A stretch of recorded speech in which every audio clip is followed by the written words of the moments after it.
Hi.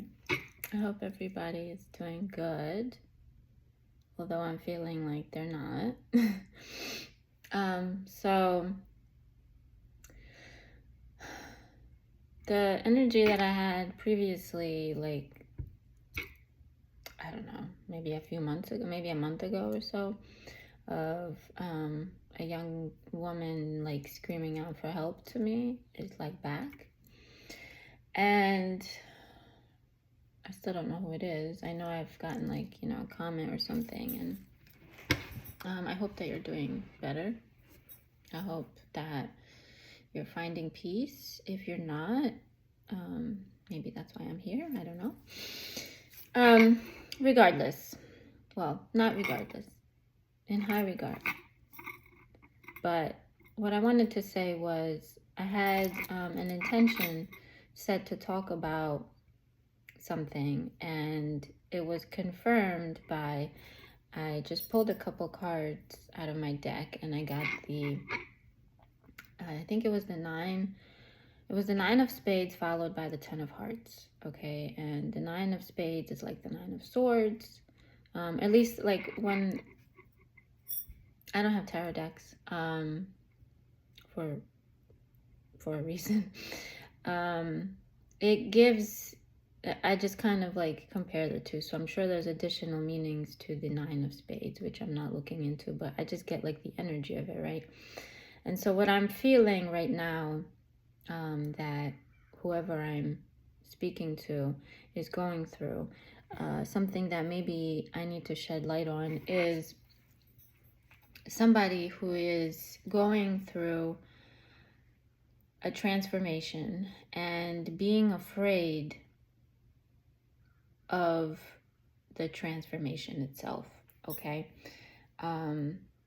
They're going through a nine of swords. They're going through an ending. They're going through a rebirth, and they are not able to see, because of the pain or the anxiety or the stress, they're not able to see the happiness, the fulfillment that follows as the 10 of hearts.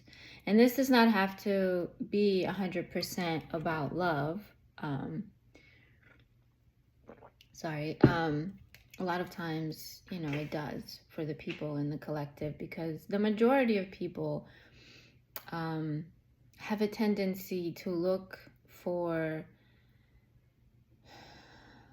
confirmation from an outside source when it comes to love, because in love, we're not always exposing ourselves. We're not always sharing our feelings, our emotion. And so we kind of don't have a full picture of how someone else might feel about us. We feel things within our own heart. We might have an intuition about somebody, but we're generally jaded by previous experiences, either with that person or another. We have trust issues, and we just have our own kind of map of like a minefield of things that we deal with ourselves. And through that, we try to also understand how someone else might feel about us, acknowledging the fact that they could be lying, they could be love bombing, they could be going through their own traumas and not really knowing how to show up or express their feelings, and a lot of us, especially the sensitive and intuitive souls, a lot of us find ourselves where we feel something, but then we also at the same time do not trust the feeling, do not trust the intuition, and we feel delusional. What I wanted to add is that a lot of people reach to like psychic powers or some sort of a confirmation, either from the universe, cards, whatever it may be, when we feel unexplained connections with people that are otherworldly, and make us feel like we're going insane. And now, typically, most people kind of attribute that as a twin flame connection, And the truth is, nobody knows. But what I will say is that Kevin from Human Resources is probably not your twin flame, okay? I mean, for some reason, this is like a statement that's been coming out of my head. Kevin from Human Resources is not your twin flame. And I don't know why Kevin or Human Resources, but whatever. It was just kind of like an off the wall statement. But what I mean to say is, a lot of people have been assigning a lot of trends to connections, to feelings, to love, to everything, right? And not everything has to be explained, and you're never really going to fully understand things until you go forth with it, until you experience it. And again, this brings me back to the things that I always say. Don't attach yourself to an outcome with a particular energy, because no matter what you feel, you can only go by how the person shows up for you, right? It doesn't matter that they think the world of you. It doesn't matter whether they think about you day and night and you feel that and you pick that up, but they're not showing up. They're not saying anything. They're not coming to you. It means that they are either actually not feeling those things and you feel them and you are kind of projecting, or they are feeling those things and they're not ready, or they're scared. And if they come at you when they're not ready, if they come at you when they're scared, they're not going to be able to successfully have a connection with you, which would be fruitful to both of you. It would probably be painful and not very rewarding to either party, right? And so there's a reason why people are not together at specific times. There's reasons for separations, etc. Now, regardless, what I wanted to say is, regardless is like my favorite word. You don't get to, don't assign twin flame energy to every strong emotion that you feel for a person, every connection that you feel like, oh my God, this is my twin, we're so much alike. There's so many interactions that you're going to go through in life, right? In my opinion, and I've had connections, spiritual, lust, I've had all sorts of, dealings with people. A twin flame connection is something that you learn about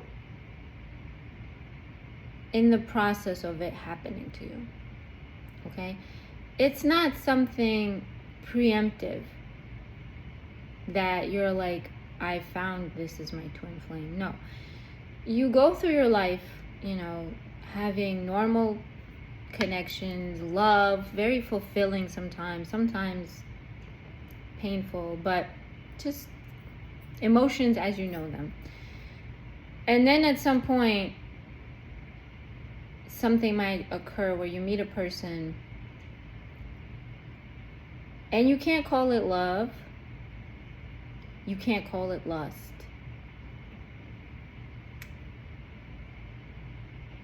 It's an inner knowing that makes you feel insane.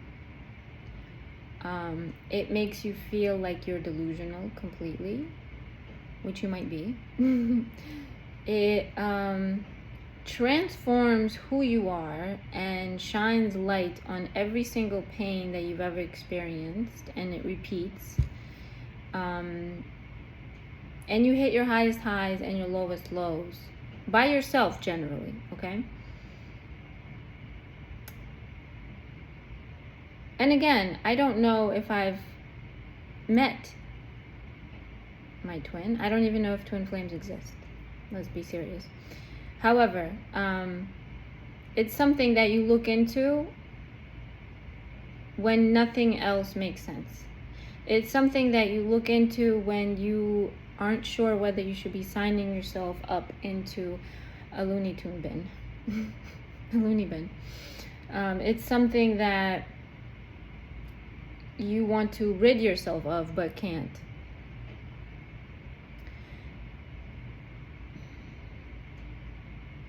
It's something that opens gates within yourself to expand your understanding of your own existence. And it's a very fine line between that experience and that of like a first love when you're really young, and generally those are frequently toxic. Like I remember having those feelings, the feelings of like a very high and a very low, but generally speaking, those are very hand in hand with that person and resulting from that person's actions towards you, arguments, fights, misunderstandings, kind of that person taking you on a ride because they're going through, chemical changes within their body. Especially young love is very, very like bright. You always remember it. But it's very like, oh my God, the world's ending. I'm in love. The world's ending. Like throughout the day, it doesn't really change who you are. It sheds light on your capacity to love. It sheds light on how much you're willing to take from somebody. And a lot of us that go through very bright, very meaningful first loves are our biggest lessons, and they shape who we are and how we love and what we kind of accept as we go through life afterward. They teach us lessons as well, but they're not very transformative when it comes to who we are. They're not very transformative because they generally happen at a young age, and at a young age you're just growing into a human, into an adult. Your brain isn't even fully grown yet. Your heart has never known true love and pain, and everything is like very existential, but you've only been here for so long and you don't really know what it's like to go through the ups and downs of a real relationship. All you know is like the intensity of something that you've never felt before. But when you reach that type of an intensity later in life, but you can't attribute it to love or lust, you are just happy that that person exists, even though that person might not give you any feedback. That person might not give you any love. That person might not even acknowledge you sometimes. But it's a journey of yourself.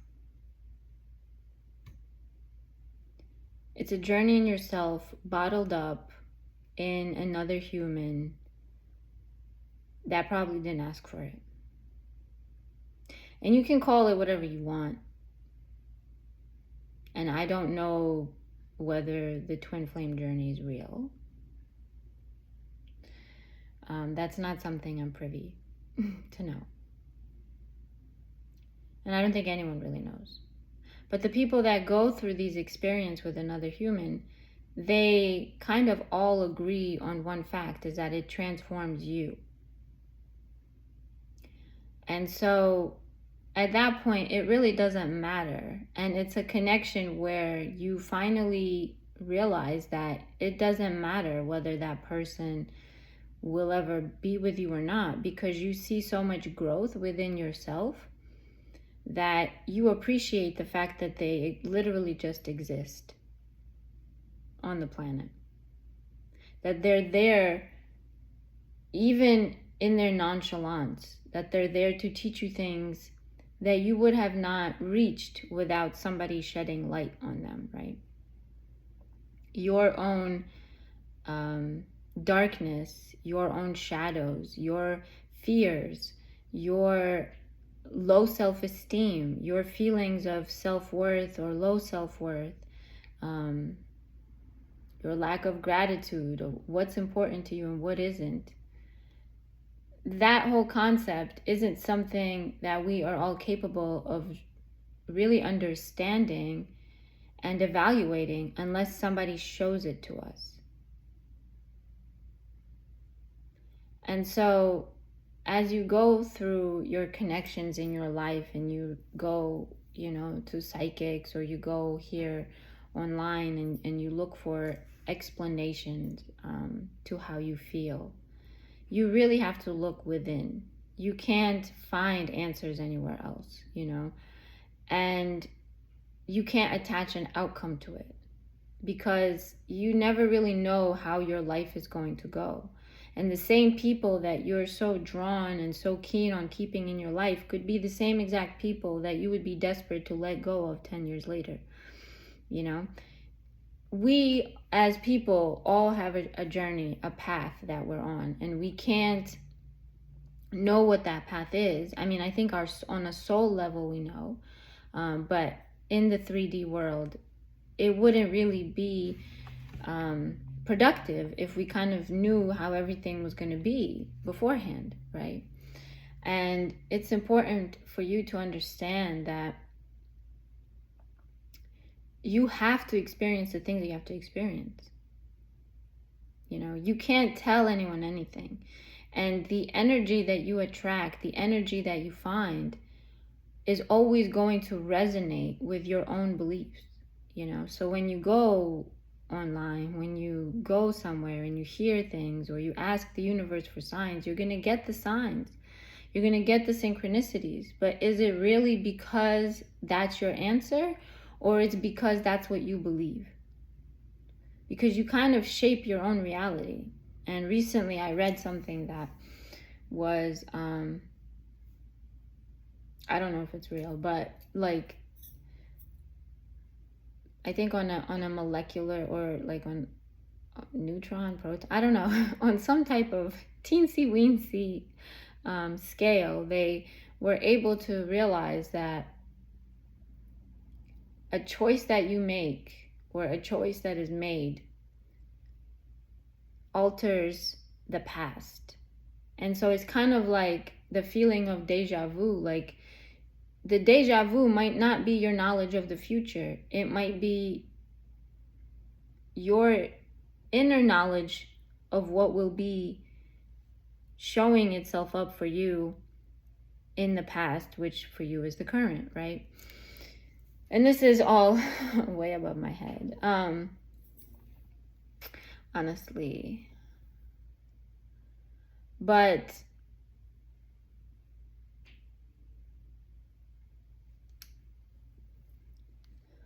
you can't change anybody. And you can't change yourself on a different timeline.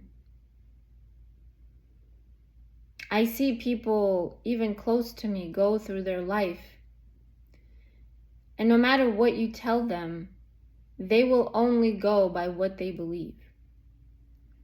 And only they can experience their experiences in their own mind, through their heart, through their soul, through their head, and make decisions afterwards. You can't shed light on something for someone else. You can't open their shadows for them directly. That's kind of when the twin flame comes in.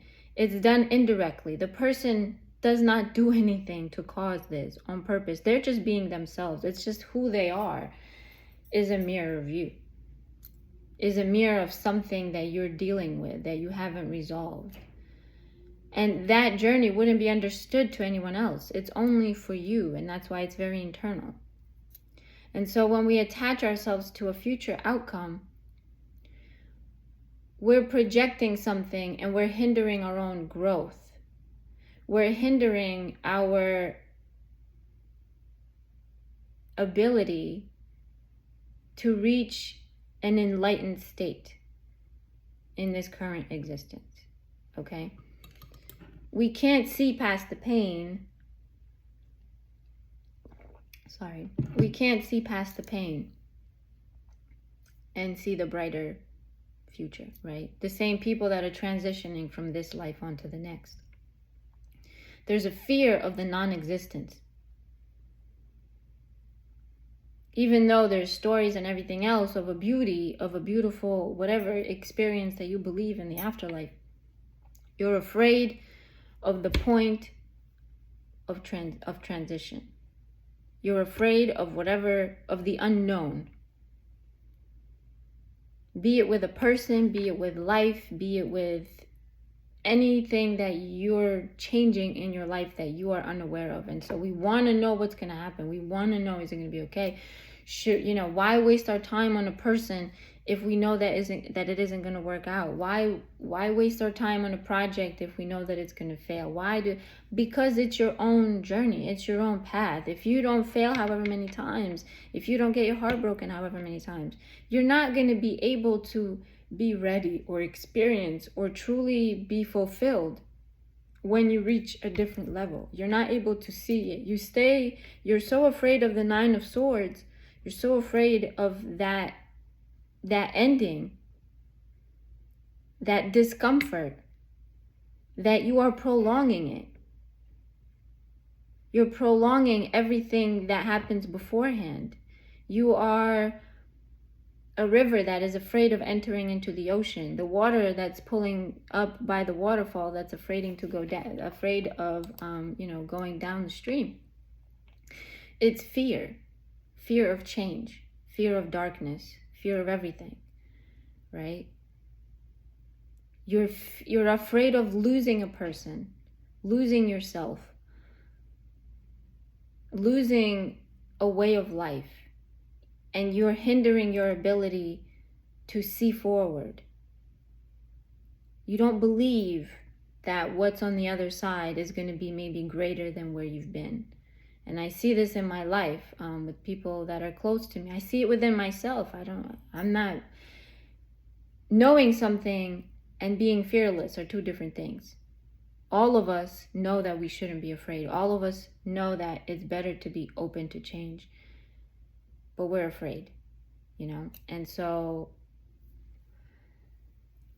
whoever's going through this, like yesterday, like you attract the energy that you need. Yesterday I was like scrolling on Instagram again, and I was crying because I was having an emotional moment about something. And there was a lady that popped up, right? And she's like screaming in your face, like into the camera, like, you get yourself out of it, wipe the tears, why are you crying? And I'm just like, how is this person out of the universe? Just like, why, how did she end up here? Because you projecting energy and it's coming right back to you. But it doesn't mean that that's the outcome, when you're scrolling online, and you're gonna be drawn to the things that resonate with you, but you create that resonance, you create that frequency. If you want to be stuck to an energy who isn't good for you, but you want them to come back, you're attached to them, you're going to always click on the titles that say the person's coming back, the person's this, the person feels bad about how they behave, whatever. Like, you're going to resonate with that and not with the let go of them, or new love or whatever. Like, what I mean is, like, you're attaching yourself to your own indecision, to your own being stuck, and it's something that you have to get yourself out of. And I want to read a poem that I think maybe a lot of people know, but maybe they don't, and it's something that is really spoke to me, and it's by Khalil Gibran. I have it up here because I don't have it memorized, but it has a lot to do with what I just talked about. It's The River That Cannot Go Back by Khalil Gibran. It is said that before entering the sea, a river trembles with fear. She looks back at the path that she has traveled from the peaks of the mountains, the long winding road crossing forests and villages, and in front of her, she sees an ocean so vast that to enter there seems nothing more than to disappear forever. But there is no other way. The river cannot go back. Nobody can go back. To go back is impossible in existence. The river needs to take the risk of entering the ocean, because only then will fear disappear, because that's where the river will know it's not about disappearing into the ocean, but of becoming the ocean. And so this is like, for me, it's like, boom. And I want you to really sit on that poem. if you're going through a transformation, you're going through change, you're going through something that you don't see the outcome of, and you keep anxiously trying to figure out what that outcome will be and making sure that you choose the right path, you have to let go. Let go and let God.